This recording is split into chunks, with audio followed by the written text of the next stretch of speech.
All right, welcome everyone. Thank you for joining us today. My name is Jane Kajus. I'm the SIFPAC support staff, and welcome to the 2024 Fall Mixer, Scaling for Success, Supplier Development Tools for Farm and Food Businesses, hosted by the Good Food Purchasing Initiative team.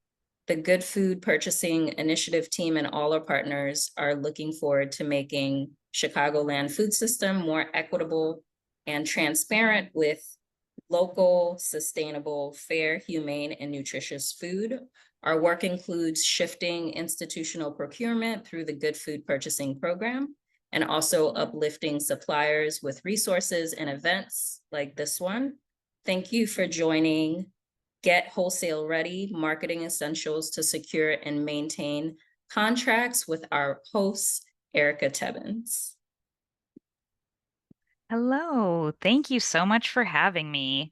I'm going to share my screen, and I would love to know for everyone here while I get this going, if you can tell me in the chat just a little bit about the type of business that you have, and that way it'll help me, especially during Q&A, to maybe give some more specific examples that are tailored directly to you and the type of business that you have. I know there's a prompt in the chat there as well. So yes, so this is Get Wholesale Ready, Marketing Essentials to Secure and Maintain Contracts. And I'm Erika Tebbens, the Director of Marketing from Taste the Local Difference. And a little bit about Taste the Local Difference. So we are a local food marketing agency that specializes in effective strategies for agriculture, food, and beverage producers. And we believe in uplifting these purpose-driven and passionate entrepreneurs to tell their stories, find loyal customers, and build successful, well-connected businesses. So we have been around for 20 years, as of this year, 20 years. And all we do is work with food and farm businesses and anything that is adjacent to that. So, things like agritourism, craft beverage, anything like that. And that is because we really believe strongly in local food and supporting local food systems. We also do something that is really unique and very different from most marketing agencies in general, and even from food marketing agencies specifically. And that is my role as director of impact. So we have a wing of our business that is impact partnerships. So if you are looking around, you're checking us out. We actually have a couple of websites, but on each of them, there is a part, and we'll be sharing the link for one of them later. Um, there is a part that says impact partnerships, and you can get more detail about our impact partnerships, and you can see several different examples. And what they are different ways that we can work on different food systems projects all around the country. So even though as of right now, our whole team is based remotely all around the state of Michigan. We might be bringing on somebody coming up soon who is not in the state of Michigan, but we work with businesses and we work with organizations nationally. And as part of our impact partnerships, we work with nonprofits and universities, economic development agencies, and all kinds of different organizations across food systems doing projects that are help with food access, that do subsidized marketing technical assistance, and all sorts of other really, really wonderful projects. So it's really exciting. My role oversees all of those, and I absolutely love it. But a little bit about me and how I got here. So I have 20 years of experience running businesses of all kinds and all sizes. And I'm an expert when it comes to sales and marketing for micro enterprises. So I've worked with hundreds of entrepreneurs on sustainable growth strategies. And some of those have been with farms and like small food producers as well, food and beverage producers. And I myself have been a farmer. I had a micro farm, I had an apiary, and I also was the marketing manager for a larger organic farm when I used to live in upstate New York. And so, farming, food systems, small food producers, all really important to me. And I've also done some food advocacy work. I've been on our local food policy council here. When we first moved to Michigan at the end of 2019, I joined my local county's food policy council for a term. And I've done other things around military food insecurity and different other food access advocacy. And just in general, I'm a local food enthusiast. So I love what I do. The role I have now is a perfect blend of all of my past work and work experience and passion. So it's really exciting for me to be able to do this. And I love, love, love talking all things sustainable business growth. All right, I'm just gonna check in the chat. I was actually born in Chicago and lived there a bunch as a kid, so I very much love Chicago too. Just want to see who's here in the chat. Wonderful. Thank you all for introducing yourself. Okay, so first things first.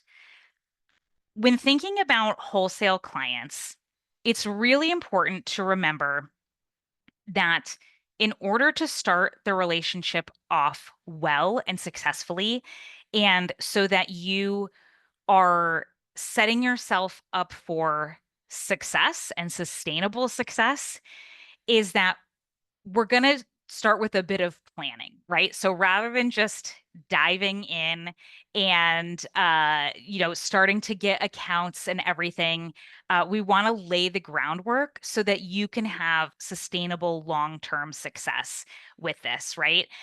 Rather than just something that is going to add more work to your very busy to-do list. Because I know that working with folks who are who are growing food, who are making food, you're very, very, very busy people, right? So I don't want to make your lives even busier and more stressful without enough return on your investment for it, right? So we're going to be smart about this from the beginning. And that comes with doing a bit of preparation. Part of this preparation is doing what I like to call voice of the customer research. So, voice of the customer research is great whether you're thinking about different like retail channels that you want to get into or wholesale accounts, right? So, this is really great even if you're thinking about different like direct to consumer channels to go into. If you're thinking about your regular uh, marketing assets, right? This is all really important foundational business stuff that you can do at any time. But it's also really good when you're exploring new avenues like wholesale. So you're also going to be thinking about the fact that your wholesale client is different from your regular ideal consumer client. Okay. Now, there might be some overlap in there, of course, but the way that you are going to be selling to them, marketing to them, all of that is going to be a little bit different. And you're going to have different things that different like marketing resources and things that I'm going to be talking about in just a second. And so, first, you want to know what those will be. And you're also going to want to see what is going to make the most sense for you based on where you're at right now. And don't worry, at the end, I'm going to have a wholesale readiness checklist that's totally free. You're going to get the link, you can download it, and then you can have this and you can, go through it afterwards and make sure. But so you're going to want to pick about 10, I would say at least, different businesses that you could wholesale to across different categories like institutions, schools, retail, restaurant, etc. Now, if you already know that there's one category that you're like, absolutely not, I'm not interested, whatever, that's fine. You don't need to necessarily bother doing a ton of voice of the customer research with a category of business that you have absolutely no intention at this point or ever in doing wholesale with. But you're going to, choose about 10 because 10 is a good starting place to start to see trends and start to get a lot of good information for yourself that is going to inform which direction you're going to want to go with your wholesale. And as you're going to be going out and interviewing these different businesses, and these are just, sort of mini interviews that you're doing with them, you're going to want to ask different things like how often are they ordering and what quantities do they accept? Do they have certain packaging requirements? What is their wholesale process if they already have one in place? And what are their payment terms? Because you may start to realize as you go through this, and I would love to know in the chat, like if anyone has already done this, or tried to do wholesale and then realize like, oh no, this is you know something that really didn't work for your type of business, right? uh, this is really good stuff to know ahead of time because it can help you avoid some really costly mistakes later. And it's okay to know for yourself, again, based on where you're at, like what quantities you can produce right now, how much time you have, and various other factors of where your business is at right now. It's okay to know what your personal non-negotiables are for this season of your business, and also to know like maybe where some of your wiggle room is that you're willing to be okay with, right? So for instance, with like packaging requirements, right? You might not really have budget right now to invest a lot in different types of packaging materials, and that's okay, right? So if there's a business that really wants you to invest in all different types of packaging materials and that's just not something that is going to work for you right now, it's better to know ahead of time, right? So that would be something that is good to know. Also, what quantities do they accept? If they only accept huge quantities and that's something that you cannot provide right now, better to know up front, right? Carmen is asking, is it ethical to ask who they are currently doing business with? I think, it in certain situations, it depends. I mean, I think in many cases you would know, especially if it's, let's say, a restaurant locally. There's a lot of times, if it's a farm to table type restaurant or a restaurant that sources from local producers, they often will highlight who those people are that they are featuring, right? Who those producers are that they are featuring. Same thing if it is a retail space, right? So if it is a retail market, it's pretty easy to go through and see who are the other local vendors. If it is something where you are not sure, I would just say, it's I would say use your best judgment, use your best guess, and say, I would just love to know, who else are you doing business with locally, or especially if maybe you have um, like a lot of competition, or if you are trying to find, uh, not in a way of like that you're trying to like beat anyone or like push anyone out of the market, but just to see like is there a way for you to offer in something that maybe is not currently available. So here's an example that I will give that where this could come into play, right? So if there is something, let's say, and I don't know, Carmen, if you already put it above, you have a small farm and expanding. Okay. So let's say, Carmen, that I'm just going to put this out there. I don't know if you grow ginger or not, right? But like ginger might be something that is, less common, right? For where we are in the country. I know it's getting more and more common for people to grow ginger, but let's say that you have a lot of similar crops to a place that you might be looking to wholesale, where they're also, maybe purchasing greens and other things that you would have, right? but you're like, oh, but I have something that is really unique. So if you say like, hey, I would love to know who are some of the other farms that you are doing business with, they might tell you the farms. And if you're familiar with those farms, you could say like, okay, I would love, I would just love to know like what are some of the items that you're sourcing from them, because we have a lot of similar items, but we also grow some really unique things. So let me know. I would love to know, Carmen, if that helps. Like that's, I think it's really about framing. It's really about how you frame it. Because I think that there's a way where you can frame it where it sounds like, you're trying to be competitive or you're trying to, um, you know, like push somebody else's wholesale account out so that you can get in, which I believe me, I don't think is what you're trying to say here.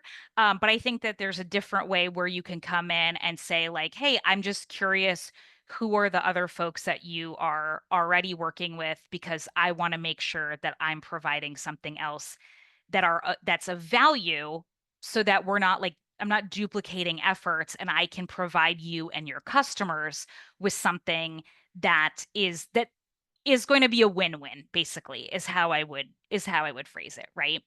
Um, and then also I would say too, it kind of can help to know this third point right here, making sure that your values align, right? So if you're talking to them and you find out like if there's a lot of businesses maybe that they're working with where you realize that like your values don't align with those folks that they're doing business with, it can also help you realize like, oh, maybe it's actually not a good values alignment in general, and also it can clue you in, sometimes if there's like if it's a governmental contract or something, they might have very real reasons why they can't tell you, or depending on their response, it might clue you into like, might raise some like yellow or red flags to what it might be like to actually work with them, kind of a thing. So yeah, it's a great question though. Some best practices when it comes to reaching out to these folks. Uh, don't reach out during busy during busy times, right? So if it's a restaurant, think about when is going to be the least busy time, and then reach out during those moments, not, a Saturday evening. They are not going to be able to chat with you, and it's not going to make a good first impression. Make sure that you are connecting with the person who's actually making the purchasing decisions, so that it can be a really like fruitful conversation and make the best use of your time too. Again, make sure that your values align. Be really realistic about what you can provide. I know it can be tempting sometimes to want to just like seal the deal, secure the sale, and all of that. But again, it's better to start small and, sort of like uh under promise and over deliver rather than over promise and under deliver, right? So create a really good relationship that you can sustain, and then hopefully you'll be able to have that relationship consistently for a long time. And don't be afraid to negotiate and keep asking questions. And I know sometimes that negotiation can feel a little bit scary, a little bit nerve-wracking, but it doesn't have to be. And what I mean by that is like, so for instance, the last couple slides have been with, so there's Zingerman's, which is a pretty notable company in Ann Arbor, Michigan, and they have catalog ordering, and they support a lot of cool local businesses. And we did value chain coordination, the company called Baobab Fair, and a spicy sauce that they make. And so we connected them so they could sell their sauce through the Zingerman's catalog. Now, with that, of course, there's probably some negotiation in there, but that is like a much larger company through a very like well-established type of, catalog ordering system, right? So that negotiation is going to be very different than, let's say, the small, farm to table restaurant, in the downtown area, where you might be able to say like, maybe it's not so much negotiating on a much, much higher price for a certain crop, but maybe you can negotiate on uh like a delivery quantity that works better for you. Or maybe you can bring them multiple different types of crops, right? So that when you are delivering, you're getting more money every time that you drop off one wholesale like order to them, right? So don't be afraid to just keep asking questions, see how it can be a win-win for both of you. And once you've done those 10 interviews, 10-ish interviews, now you're going to know, okay, like I do want to work with these types of clients, these types of wholesale clients. I don't really want to work with these, or I might want to work with them, a year or two from now. And now you're going to create ideal client profiles for those types of buyers. And this is going to set you up for success with all of the rest of the stuff that you're going to do. So now you're going to be able to create marketing assets that are going to support your effort. So again, instead of putting, as the saying goes, like putting the cart before the horse, now you are going to know what you might actually need in terms of marketing assets and what you don't. Because for some of them, you might not actually even need that many marketing assets, and that would be great if you didn't have to create different things, right? And for others, you might need very specific things. So we're going to talk about some of the different marketing considerations that you might need depending on the different types of wholesale clients. So these are different branding and visuals, different packaging, and different sales assets. So not every buyer is going to need every type, but having the right types is going to increase your odds of success.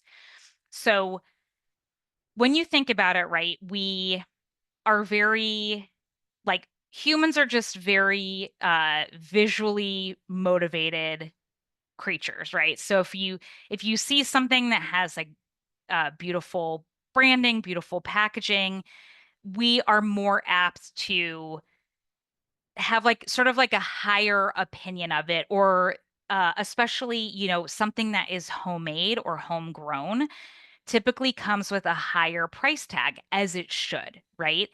And so it often needs marketing that matches it for people to feel like, oh yeah, the value is there. It's just an interesting human psychology thing. Um, so especially if you are going to be selling to a like a retailer that is going to have this out on shelves. So if this is going to be like a specialty like a food retailer, a food like a boutique type store, a food co-op, anything like that where a consumer is going to be coming along and purchasing on their own. Or in the case of that, like catalog uh, clients, where a consumer is going to be ordering product through a catalog, having appropriate branding and visuals is going to be absolutely essential. So you're going to want to make sure that you have a really solid logo, colors, fonts. So all of those things are what we would call your branding, right? And then signage, packaging, and photography. So high quality professional photography, really, nice packaging, and then potentially different signage for your displays. Now, in terms of packaging considerations, again, depending on where you are selling to, there's going to be some internal examples and some external examples that I'll talk about. So, if you're selling to an institution, so let's say, there's a lot of opportunity for farm to institution, farm to school, right? So, a lot of different programs that allow you to sell directly into larger institutions that are going to take what you have and then turn it into something else. So that end purchaser is not a consumer that necessarily needs really fancy packaging, right? But they might have their own specifications, and they often do. So they might have specifications around, if you're selling them carrots, Do they want them whole? Do they want them cut into coins? Do they want them peeled? Do they want them as baby carrots, right? Which I'm sure some of you here may have already experienced, right? Where there then becomes this issue in the food chain about, when it comes to where can you process your product, right? If it needs to be processed for different types of wholesalers. And again, this is why I go back to having those conversations at the beginning, because you might have access to a commercial kitchen or some sort of facility where you can safely process your produce into whatever size chunks or whatever fashion, like whatever form that that institution might want it. You might be able to do that and it might be fine, and that might be really lucrative for you to do a farm to institution wholesale arrangement. If it's not available to you right now, or it would add an additional cost that would make it so that what you would receive back in wholesale price, in wholesale revenue does not make sense. This is great information to know ahead of time, right? So, figuring out ahead of time what end form is it okay if your, product comes in. And also, type, size, and materials. So if it's going to, whatever wholesale recipient that it's coming to, do they need it in crates, bins?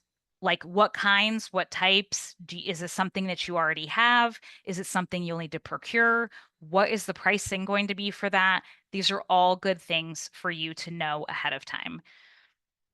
Externally, these are things like shelf talkers or signage. So shelf talkers are really just, sometimes there's those things that slide onto the bottom of the shelf in the store that are, maybe like tell a little bit about the farm or about the business. Those are all things that a marketing agency can create for you, right? So if it is like a boutique retail store, a co-op, something like that, do they want to have those, especially when it's a local product? Do they want that to be featured? Will you need UPC codes, or are they providing them? Do they have other labeling requirements and things like that? Similarly, right, with like clamshells, right? If you're selling greens, like, do they want them in clamshells, bags, etc., right? Being really clear on all of these things are good to know up front. And then again, also thinking about design and consistency, right? What measurements are they going to want different things in? And is this something that you can accommodate?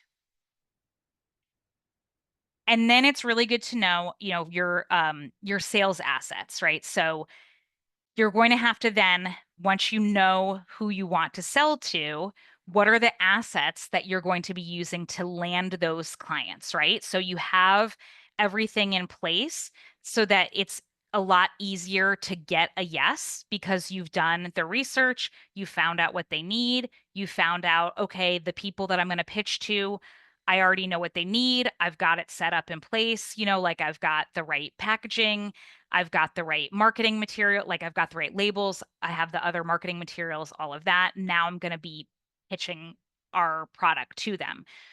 So it's really great to have branded pitch email templates.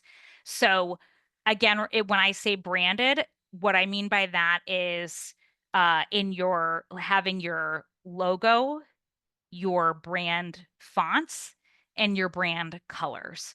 So it's all standard and it looks really professional. Sell sheets, that's like what is right here. This is a sell sheet. So it's branded. This is all in this company's brand. And it lists out everything that they have, and then the price, and then the contact info, right? You're also going to want to have some sort of contract templates and like a DocuSign platform. Luckily, there's a lot of digital DocuSign platforms now, And if you send fewer than a certain amount per month, they're free to use. But it's really important to have that legal stuff in place and have it ready to go, right? So that you can, when you get the yes, when you've done your negotiation, you can just change the terms on the contract, put it in your DocuSign platform, and send it off. You want to have an invoicing system in place, so something like a QuickBooks or something else, and then a delivery system, right? So again, knowing in advance when you're going to be delivering, having those conversations, in your pitch emails, in your conversations, letting them know, do you deliver one day a week, a couple times a week, during certain hours? Having that ready and in place, I guess, so you're not running yourself ragged trying to meet the delivery arrangements of a bunch of different types of businesses around your already very busy schedule. And again, having everything ready to go before you start pitching allows you to get these contracts signed quickly, allows you to get paid quickly, all of those things. And one thing I mentioned earlier about that I just want to like make sure to mention in the asking the questions of the businesses, I said, like, what is your payment terms? So, really important to know for yourself, and this is something that you can potentially negotiate as well, is if you prefer like a net 30 payment and they do net 60 or net 90, again, it's up to you, whatever you prefer, whatever you're okay with, but make sure that you know upfront what what the payment terms will be so that you are not expecting, oh, I'm going to send the invoice and by the end of the week, I'm going to get it paid when they might not have, their system might be like net 90, meaning that they have 90 days from the time that you send over the invoice till they pay it, they have to pay it, right? So these are all good things to plan. But the more you can be prepared, the more you can have all this set ahead of time, the easier it is to get these accounts and get things moving smoothly, to get paid, to get everything delivered, and to have it be successful. Alex asks, do you recommend contract template to be reviewed by a lawyer?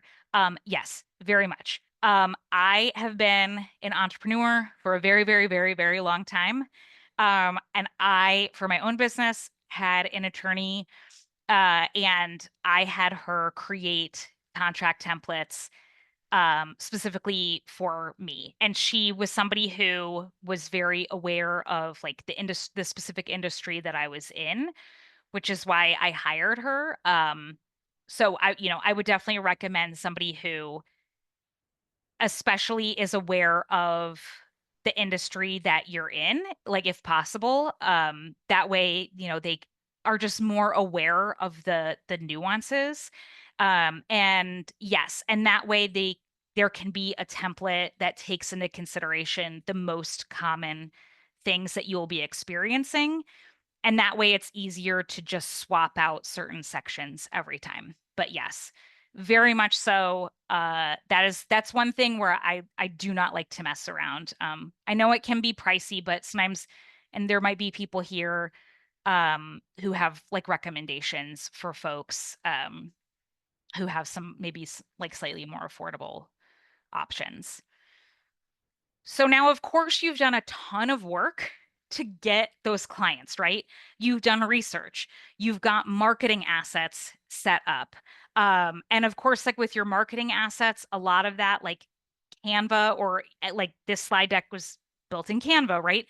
So a lot of these things, kind of like with the contracts, things that are templated, you can make templates, you can have templates in Canva, or you can have them made for you that are set to be in Canva that you can then adjust on your own. So that way you can be adjusting things, on the regular, right?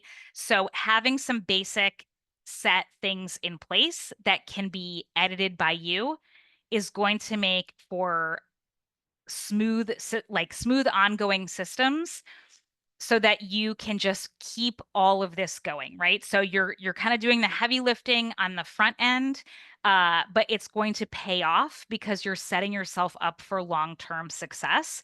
And you're going, again, you're going to avoid a lot of those headaches because you will have put the really good foundations in place that you can build on from here. So you want to set up a process in advance for reordering, and then having that streamlined system, again, is just going to allow you to more easily get those repeat orders. So we're going to talk about efficient inventory systems, reordering schedules, and then easy shared assets.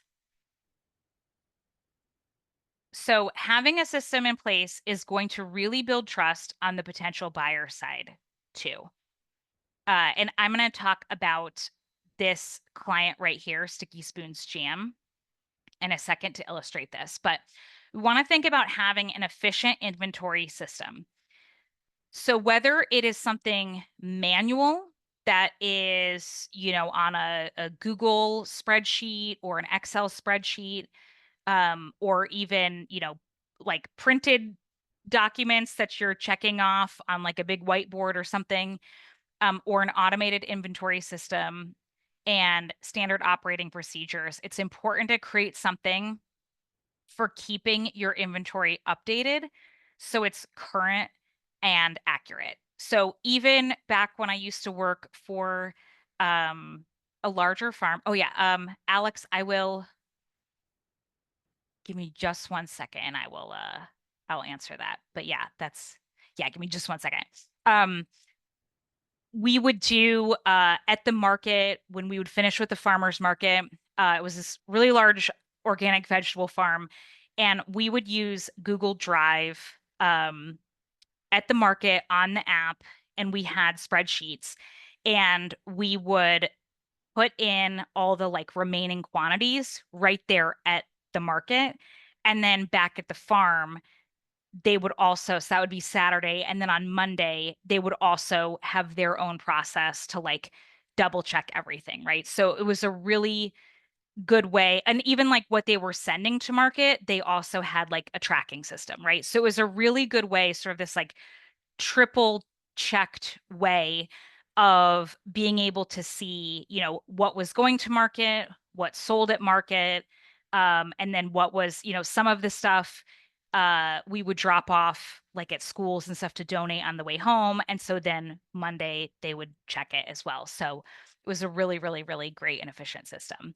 Um, Let me see. Alex, I'm going to answer your question really quick before I keep talking about this. Do you typically include marketing material use terms in the contracts? For example, you can continue to use branded shelf talkers if X number of cases are ordered on a weekly basis.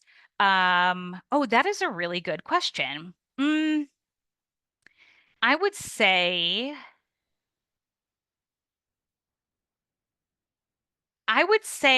that is definitely one thing that would be up to you. Okay, so I know this is one of those like it depends answers, which I know is not always super helpful, but I would say so if it's one of those instances where the business is like we require it, right? Like maybe it's a business that it gets a lot of like it's a real get for you to be in there, right? It's would be really, really good to have your product in there. Because it's going to be really high visibility, it's going to be really good brand awareness and things like that. And they just require it for local folks to have that. Then I would say that's one of those instances where you go, okay, is it worth it for me to create this and pay for it for the trade-off of this opportunity of being in this location, right? And you might just say like, yeah, it's worth it because this is really important for me to be in this store. And you have this, have this visibility opportunity on my brand. If it's something that is maybe less so, right? Then yes. Okay, exactly, Alex. Yes, something like that. If it is something where they might take advantage of uh like to make it appear that they're actually buying from you all the time and things like that. That is where I would say, yes, that's one thing that you could negotiate and have in there to say, like, yes, but we require, that it is only up if you're actually, you're actively purchasing product from us at X amount of quantity per rate of time, something like that. Yeah. Um, I would say, yeah, in that instance, that would be a really good idea because it would be not awesome. Especially if if there's a place in your area that maybe is like more prone to do that, like they just keep a laundry list of like, these are all the farms we buy from, but you know that like they actually hardly ever do, or something like that. I would say yes, definitely protect you and your brand for sure, so that they're not just taking advantage. That's a really great question. I'm glad you asked that. Um, so yes, so make sure that you are keeping everything current and accurate. If you are doing this manually, meaning that like you don't have like a point of sale system or something like that where it's automatically like when you sell it, uh your inventory system is synced so it automatically updates. So if it's not automated, make sure that you designate a time every single week where you are doing those updates. And then if you are utilizing something like sell sheets for your clients, in that moment, like I would go into your Canva template or wherever you are doing it and update that as well. So, for instance, if you have some product that maybe you don't always have, go in and update your sell sheet, change the date at the top, sell sheet week of da da da da, whatever the current week is, and then change what is currently available because you're going to use this in the next step. But I'll tell you this quick little anecdote about IA and Sticky Spoons Jam. So how it builds trust with having that system in place. So we redid the Sticky Spoons Jam website, and initially it was intended just to be redone to help with direct to consumer like retail purchase orders. And what ended up happening is that Sticky Spoons ended up with a 200% increase in wholesale accounts within the first year of the site being live because IA was sending out templated pitch emails, like I mentioned earlier in the marketing assets, right? So branded, templated emails to potential wholesale accounts saying, hey, this is my brand. This is a little bit about us. Would you like to become a wholesale client of ours? And they would go to the website, and the website was so beautiful and so branded and so professional that before they even got on the phone with IA, they were like, I'm good, I'm sold, this is great. And then because IA's site, even though wholesale clients don't order from the e-commerce part, but we upgraded the e-commerce and we synced it all and everything. So now what they do is they go on, they look at the e-commerce part, they see what is actually available, and then they can just email IA and say, we want a case of the following.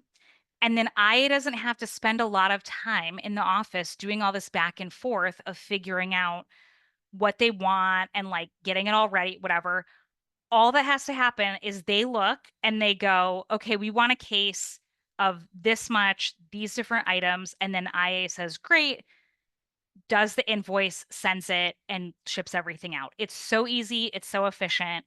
And again, it builds a lot of trust. We're almost at the end here, and I know there's time for questions. So reordering schedule, again, determine based on production capacity. Make sure that whatever you're setting up is sustainable for you.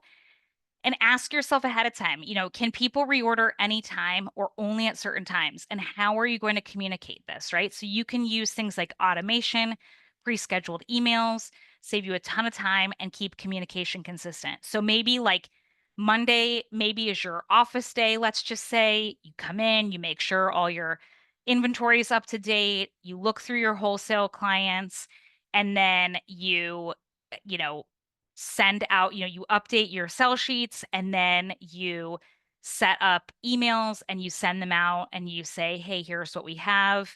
We can deliver later this week on Thursday. So please place your order by, I don't know, Wednesday at 10 a.m. or whatever works for you, right? Just come up with a system that works for you and then communicate that to them and communicate it up front. So when you are first setting up the contract and everything with them, let them know in advance how this is going to work, right? So consistent communication paired with streamlined systems is going to boost sales without stress. You're just going to let everyone know up front, this is how I like to do things. This is how it's what you can expect from me, every week or every other week. And that way everyone is on the same page from the beginning, right? So again, you can have these easily shared assets are going to make things really streamlined for you. So you're going to have a reordering communications plan, right? So some templated emails. So you're not starting from scratch every week. You just create a template and then you can just copy and paste and change out what needs to be changed. Even if you have an email, EMS stands for email marketing system. So that might be something like a MailChimp or um, I was going to say ConvertKit, but they just changed their name to Kit. There's different ones like that. MailerLite. You can set up different ones in there and have them pre-scheduled to send. You can also use Gmail. You can pre-schedule emails in Gmail too.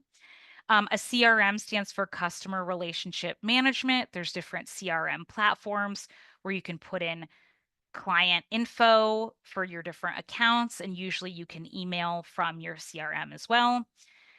And you can have preset order forms if that's what you want to use, whether they are like, digital order forms like a Google form or something like that, or a different type. Again, have an easy way to see inventory, whether that's updated sell sheets or like an e-commerce platform, really clear instructions on how to reorder. And again, having that invoicing process in place and the delivery system. It's going to make for happy you, happy customers, and a happy customer is going to reorder, and that is going to make you even happier. So we have come to the end. I know we have some time for questions, and Jane has some links that she's going to drop into the chat. But if you go to local food marketing, there is a page that is resources along the top.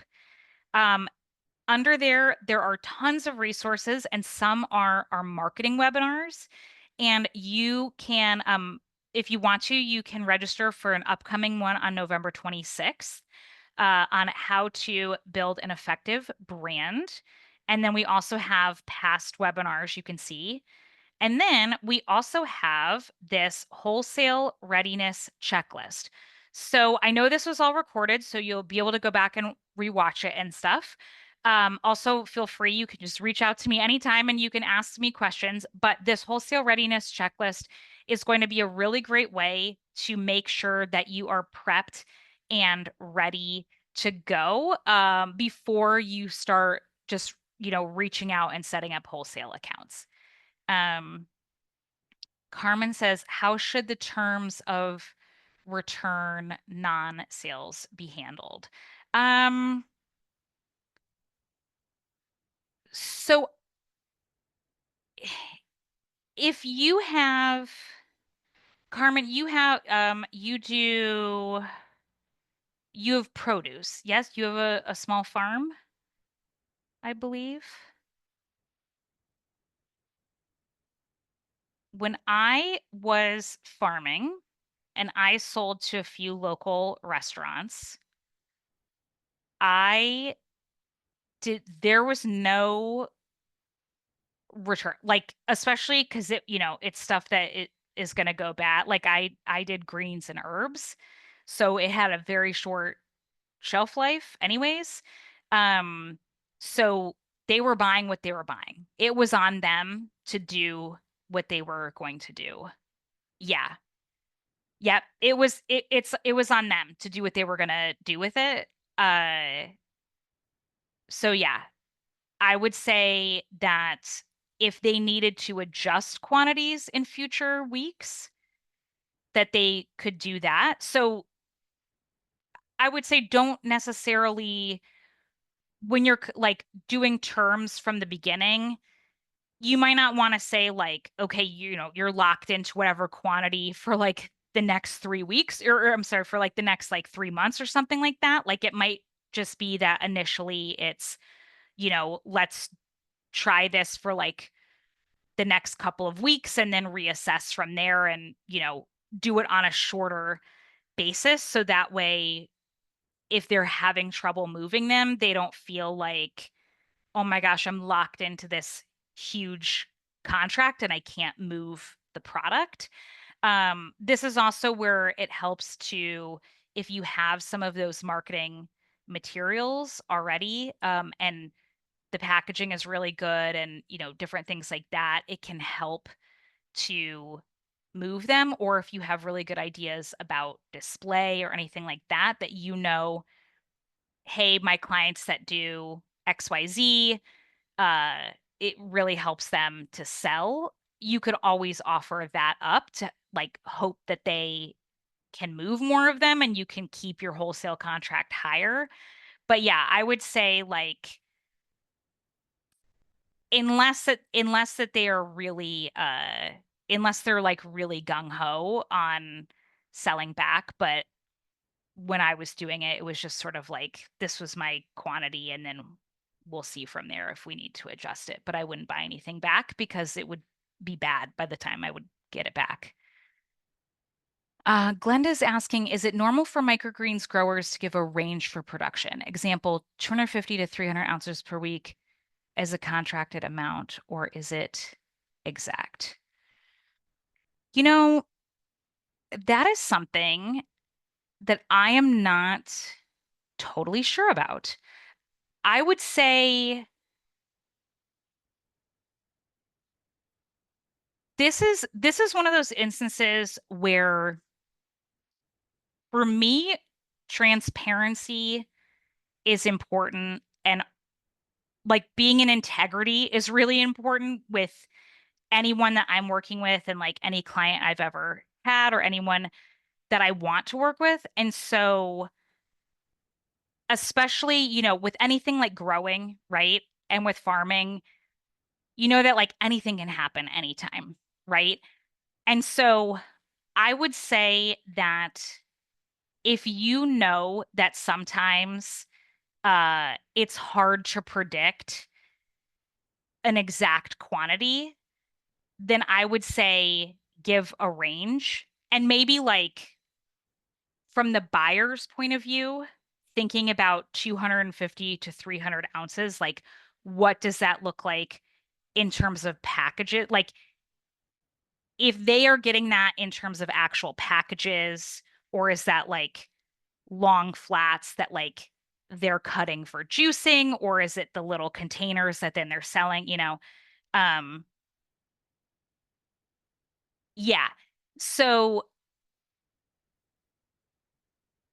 okay, so I would definitely say, um, I would definitely ask if that would be okay if you could include it, just to be sure that they are okay with paying for it and they don't feel like you are trying to, take advantage.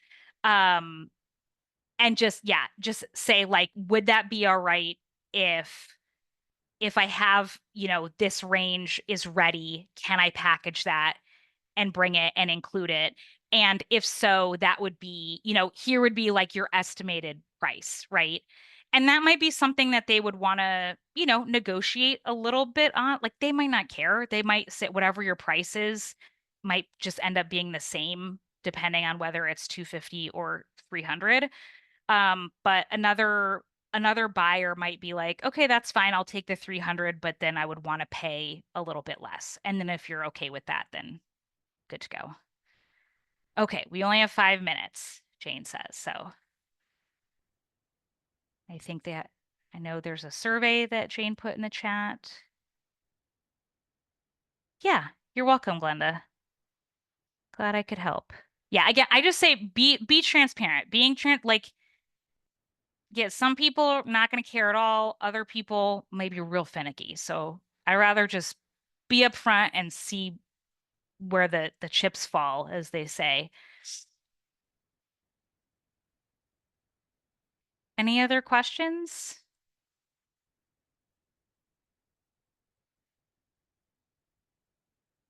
You're always welcome to reach out after the fact. You can always reach out to us to localfoodmarketing.com. We are happy to help. We have such a great, fun team of folks who have all worked in food systems, and we love to help folks in food systems.